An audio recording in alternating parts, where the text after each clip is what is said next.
Pravljični kotiček z Diano na Temi. Kids TV. Dober večer, otroci. Sprostite se, bodite tiho kot miške in poslušajte. Pozorno prisluhnite pravljici o mladem princu Hektorju, ki je spoznal, kako je močan.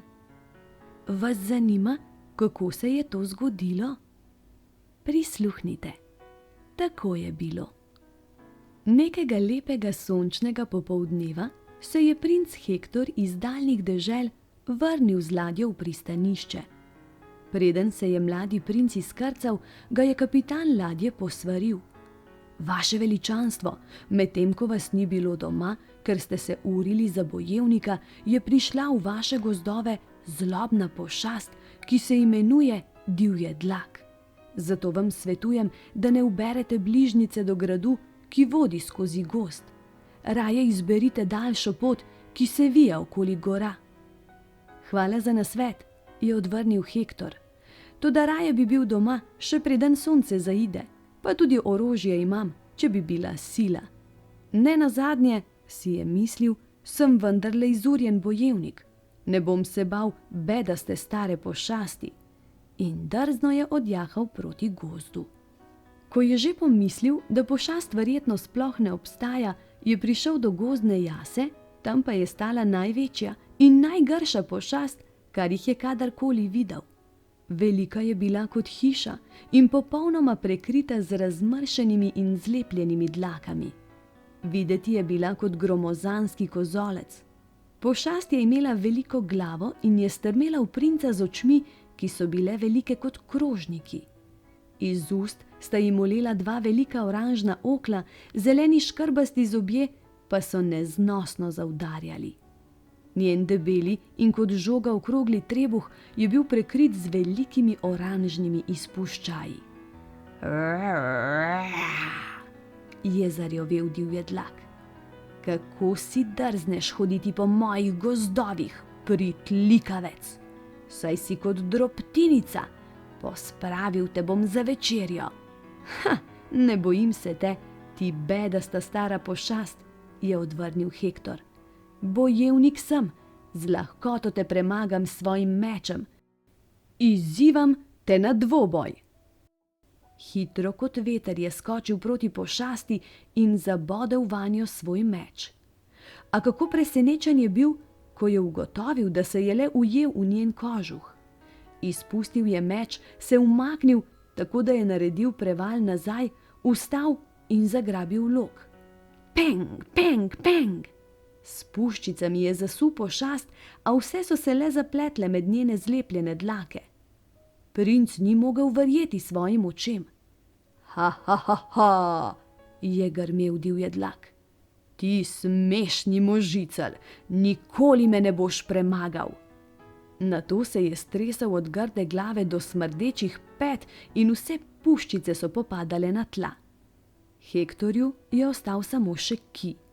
Z vso močjo ga je zalučal v divjedlaka, a tudi ki se je ujel v njegove zlepljene kocine.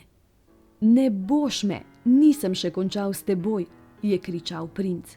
Moje orožje ti morda ne more do živega, a mlad sem in močan. Lotil se te bom s pestmi, je vpil, ko je vzel zalet in naskočil pošast pred seboj, ter se tudi sam prilepil nanjo. Nemočno je bingljal na divjedlakovih kocinah, a še vedno je bil neustrašen. Tako zelo neustrašen, da pošast tega ni mogla razumeti. Zakaj se me ne bojiš, mali mož? V trenutku bi ti lahko polomil kosti in te snedel za malico, je grozil. Hektor, ki je še vedno visel na divjedlakovih kocinah, pa je globoko razmišljal, kaj naj stori. Nenadoma se je domislil. Spoznal je, da bo moral uporabiti vso svojo bistrost, da bi z njo ukanil divjedlaka. Zato je v odgovor zavpil: Povedal ti bom, zakaj se te ne bojim. Moja koža je prepojena s trupom. Če me boš pojedel, boš umrl. Kar pojej me. Divjedlak Hektorju najprej ni verjel, a bolj ko je ta vztrajal, bolj je divjedlaka skrbelo. Rad bi ga pojedel, a ne smem tvegati. Kaj pa, če se res zastrupim? Je mrmral sam pri sebi. Nerad je odtrgal princa od svojega zlepljenega kožuha in ga nepoškodovanega postavil na tla. No, neustrašni mali mož, prepričal si me, da govoriš resnico. Ne bi rad umrl, zato te bom izpustil, je nejevoljno dejal. Hektor je bil ves iz sebe od sreče. Uspelo mu je prevarati pošast, razen tega pa je spoznal še nekaj izjemno pomembnega. Namreč, da je bilo najmočnejše orožje ves čas v njem samem. To nista bila ne njegova moč in ne orožje, temveč njegov bistri Pošasti je pogledal globoko v oči in rekel: hvaležen sem ti, divjedlak. Ne samo zato, ker si me izpustil, temveč predvsem zato, ker si me naučil, da se mi ni treba boriti, da bi bil pogumen, močan in bister. Te zanima moja skrivnost? Če mi obljubiš, da mi ne boš nikoli storil nič žalega, ti jo bom razkril. Presenečeni divjedlak je krotko prikimal. Čeprav ga do tega dne še nihče ni porazil, se je v resnici bal ljudi. Napadal jih je samo zato, da ga ne bi napadli oni. Zdaj pa si je zaželel, da bi bil tako neustrašen kot Hektor, zato ga je sprejel za svojega učitelja in prijatelja. In zgodilo se je nekaj zelo nenavadnega. Bolj ko se je divjedlak učil uporabljati svoje možgane, manj si je želel komurkoli škoditi.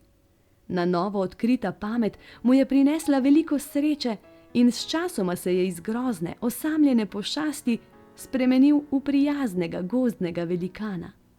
Princ Hektor je ljudem oznanil, da se je pošast popolnoma spremenila. Sčasoma so se z njo spoprijateljili, nosili so ji hrano in z njo živeli v miru in harmoniji. Novi spremenjeni divjedlak pa jih je v zahvalo varoval, kadar so potovali skozi gozd.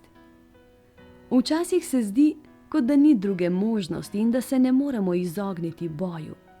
Modrec ve, da na koncu vedno zmaga pametnejši in ne telesno močnejši. To si velja zapomniti, kaj ne, otroci? No, zdaj pa le hitro spat. Oči zaprite, z mehko dekico se pokrite, mene pa v svojem srčku skrite. Objem, poljubček in lahko noč.